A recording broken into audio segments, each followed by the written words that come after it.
Lean Connors. And today we are with Raising the Bar. This is always a safe place for conversation, never confrontation, for you just to kind of share.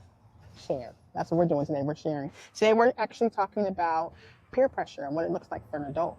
So I'd like to start by talking about adult peer pressure when it comes to people in uniforms and how it's like a natural peer pressure in a way, because if you think about somebody that's like a pastor, you automatically think that that person is doing the right thing or telling you the right thing or showing you the right thing. So you kind of like follow in suit without asking a lot of questions because of the title that they have. So I think that no matter what the title that anyone has, whether it's an officer, pastor, whatever title that they have, I feel like you guys still need to ask questions, because without asking questions, that's how you get peer pressure into doing things. And a lot of times it's into doing things that you don't really want to do because you respect the title of the person who has the title.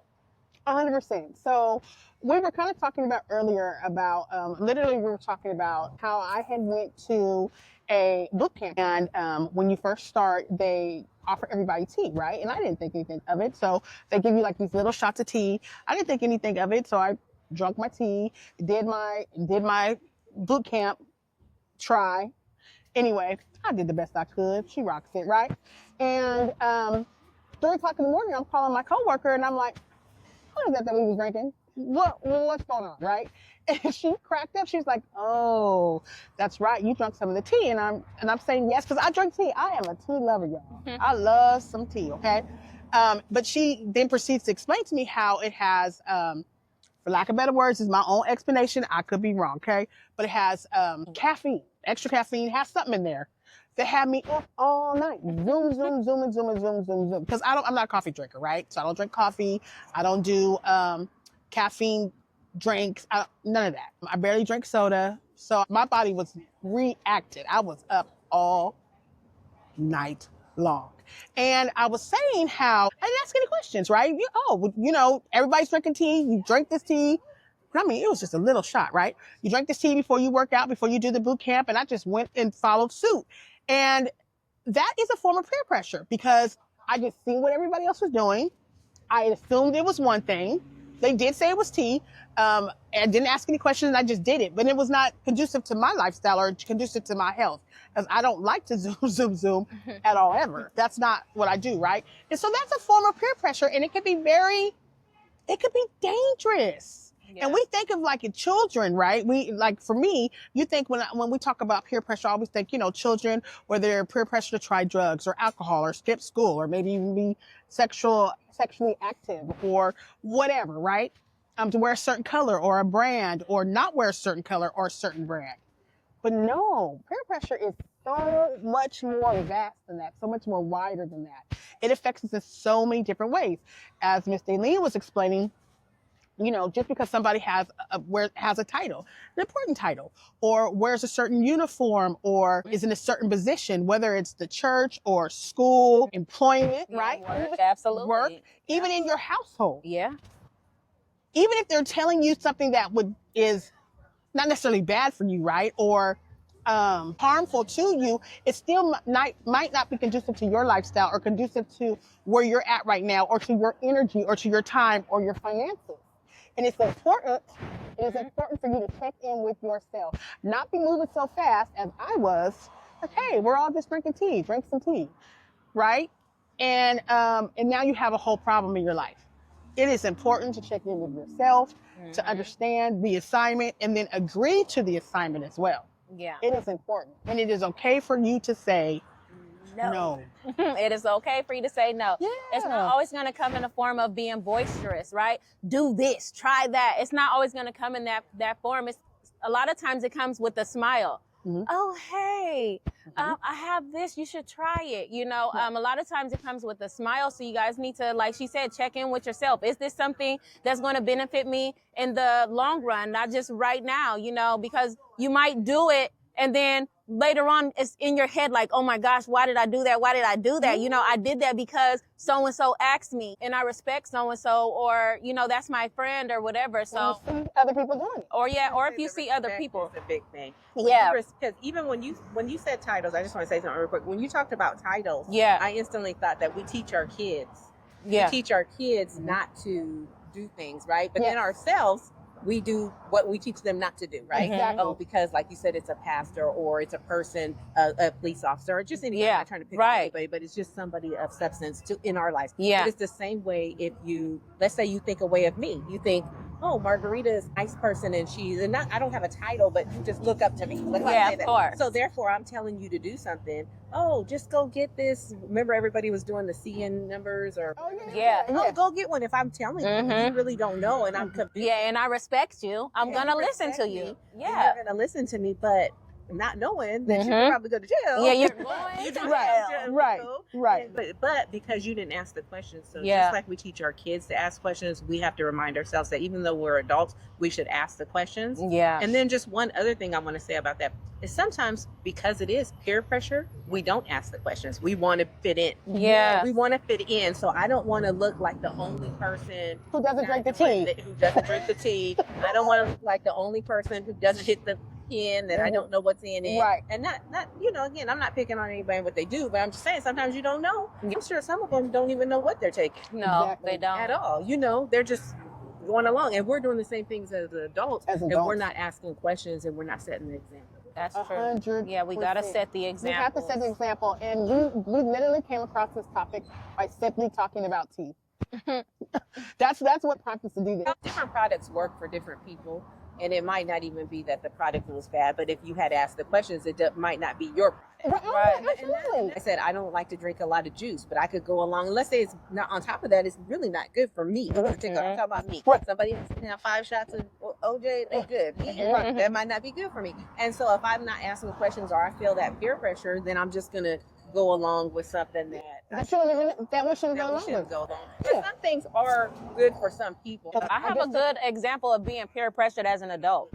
So like a few weeks ago, I had to take one of my children to the hospital, and they have like this special team come in, check them out to see if they're like eligible to go to a mental health facility. Well, she got checked out and she didn't meet the criteria. So we were waiting for the paperwork to get discharged from the hospital. And then another doctor had like called us from the waiting room to come back in. She's like, hey, y'all come back in. I'm like, what's going on? We just waited for the paperwork. She wanted to interview us again, the same interview we did with the mental health professional. And then she was kind of like emphasizing like, hey, I think she got it wrong. I want you guys to tell me what happened again.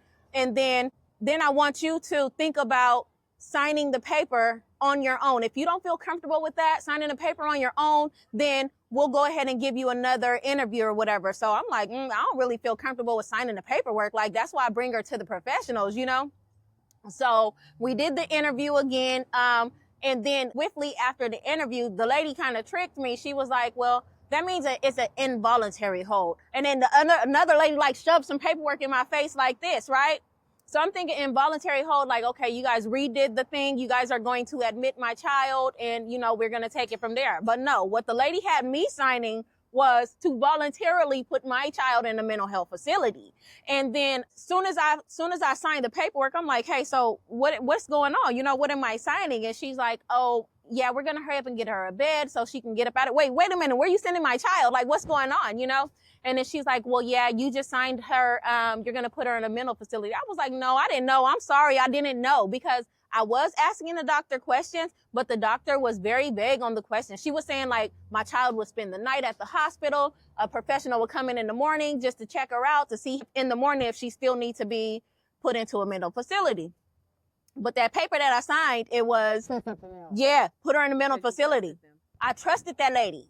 And she peer pressured me to sign that paperwork. But what it is, to see how my brain works, honey, I was thinking. I was like, oh no, me and my child, we getting up out of here, right? I was like, I'm not willing to put my child in a mental facility on my own. That's the reason why I bring her to the professionals. The professionals should be like, hey, yes, she needs to go there or not.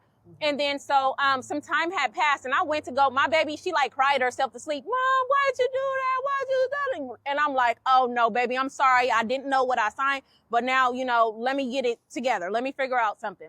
So she went to sleep and then I went to go find the doctor and I was like, hey, listen, I know I signed a voluntary paperwork. I said, but I'm volunteering saying, no, me and my child want to go home, right? She's like, what? So the other doctor, the one that had called us back, she was very upset with me and she like had an attitude with me, like, what's going on? Why you taking your daughter and blah, blah, blah. And I'm like, listen, I didn't know what I was signing. You weren't really clear on that. And now that I'm clear on what's going on, me and my daughter, we're up out of here. So the lady was very rude to me, saying this is not a hotel, blah, blah. I said, listen, ma'am, me and my kid we got our own place. We don't want to come here I never want to come here, right? I only come here because my child tells me she needs mental help. And then this is the place that they send me to get mental help. So I was peer pressured into signing some paperwork as an adult. And it's not okay. It's not okay. And like how you feel after being peer pressured, it's never okay. Never okay. So you guys think about what it is that these people in your life, your everyday life is trying to present to you so that you can clearly have an understanding on, do you want to do this or not? Is this good for you or not? That way you guys can minimize the peer pressure as an adult. Stand still. Process it. Ponder on it. Some people meditate, some people pray. Whatever you need to do to get a clear answer, then move forward. Because anything you have to make a direct decision now that can affect you in the future, you should probably just wait anyway. Right? That's just my opinion. I was just going to say the yes factor. So it's if you've ever worked sales, people will try to get you to say yes. Is that okay? Is that yes? And sometimes we just say yes, that's okay. You don't read it. Do you understand? And when it comes to signing something, here goes another thing of peer pressure. We don't necessarily want people to know we don't understand it. So I like to tell people, I will tell people in a minute, can you talk to me like I'm two? I totally don't understand that. I am in a different field than that. Yeah. I started doing that probably in the last 10 years. Before I wouldn't have did that because I would have been embarrassed for you to know I didn't know what that word meant. I didn't know what that term. For some reason, I thought I was supposed to be a professional in every field and avenue, and I was supposed to understand everything. And so there goes that peer pressure again. They're saying, okay, do you understand? Oh, yes. Do you want it? Yeah. And I'm saying, yes, yes, sign, yes. And then I started getting to a place where, no, I don't understand. I don't work every field. I'm not a counselor. I'm not a doctor. I'm not a real estate agent. I'm not a therapist. I'm not a massage therapist. I'm not all these things. I'm not a nail tech. So therefore, I'm going to ask the questions I need to ask. That's right. If you think it's not intelligent, then that's fine. Or maybe you're not the person I need to work with because you have a problem explaining it to me. But that is another form of peer pressure. 100%. Absolutely. Yeah. 100%. It's funny that you mentioned that, Margarita, because I remember going to the doctors, and I went to the doctors for one specific thing. And so she proceeds to tell me about this other medication that helps. It's prescribed for one thing, but it helps with something else, right? And she says to me, so are you I'm thinking she's leading me. I'm thinking I'm supposed to say yes to get this medication, right? These were a few years ago, probably about 10, 12 years ago. But still, well into adulthood, well into, having children, home ownership, entrepreneurship. So like, you would think I have it together. I do, but I still was led. So she's asking me, do you have this problem? And shaking her head, yes. I'm thinking these are the answers I have to say so I can get the medication. So I say yes. Right. Do you have this? Right? And I say yes. So that's all part of the sales technique that people do. Do you have this? I say yes. She says, oh, great. Well, let me give you this particular medication. Let's try and see what happens. Let me just say, I'm not going to give you all the background of what all happened, but it was not the medication for me. I was on that phone so quick the next day because it gave me some side effects that was ridiculous. And it's all because what it was prescribed for was not for me. I didn't have none of those problems. But I'm thinking I need to say yes, because she's saying yes, right, to get the medication so it can fix this other problem. No. No.